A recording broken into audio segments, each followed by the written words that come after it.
So what you'll need is a image on the water slide decal paper that you want. I drew this in Illustrator, size 2 an Iceman body, because I'm making the Ben Reilly Spider-Man, the new costume. When you do that, then you'll cut it out, obviously. This body is not the body I'm going to normally use. This is just a test body. I wanted to see if I could actually get it to stay on nice and even, and it can. So after you pick an image, you print it on the paper. What you'll want to do is prep it beforehand, because you don't want the paper to get all soggy. I use Mod Podge. My friend uses Liquitex. There's other clear coats. This is what I use, and it works.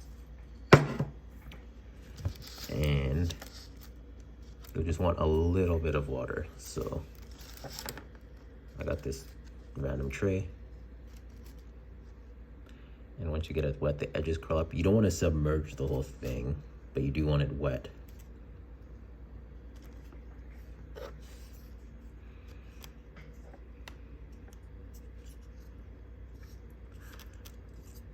A lot of customers just use gloves.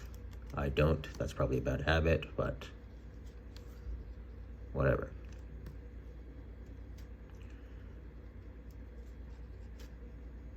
So half a minute up to a minute, get it damp. I might need a little bit longer, but for the sake of this video, let's see if this works. So you'll want to get it as even as possible.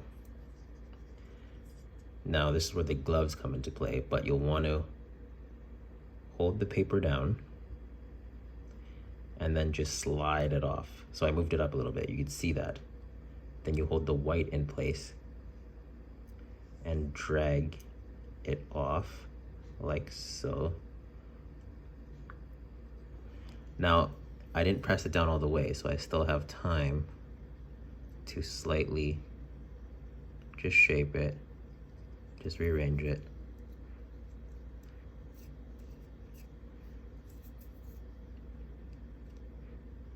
Move it up a bit more.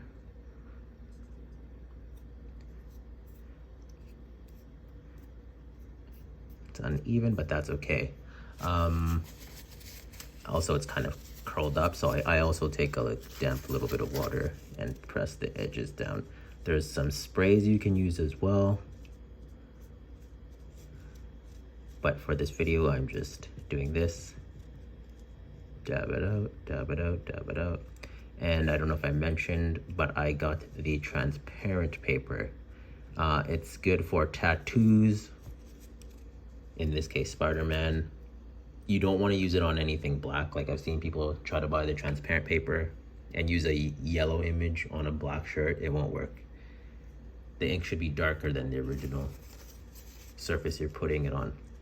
There is a white background one, but then you would have to cut away all the white you don't want visible. So in this case, there's that. It's kind of wrinkly, but that's because I did a speed run. I would have measured this better and probably cut all this away. But as you can see, it works. And then when you're done, you seal it. I'm used to Mr. Hobby, so I just spray this after like I'm with any other paint. This was the front side. This is a day later, rubbing my fingers all over it. I'm trying to smudge it and it has not come off. So I figured, why not? If you want to see what I was actually trying to use it for, it's this body. So didn't want to paint the web lines. It's currently drying. Going to do the back later. It's harder with butterfly joints, but it works.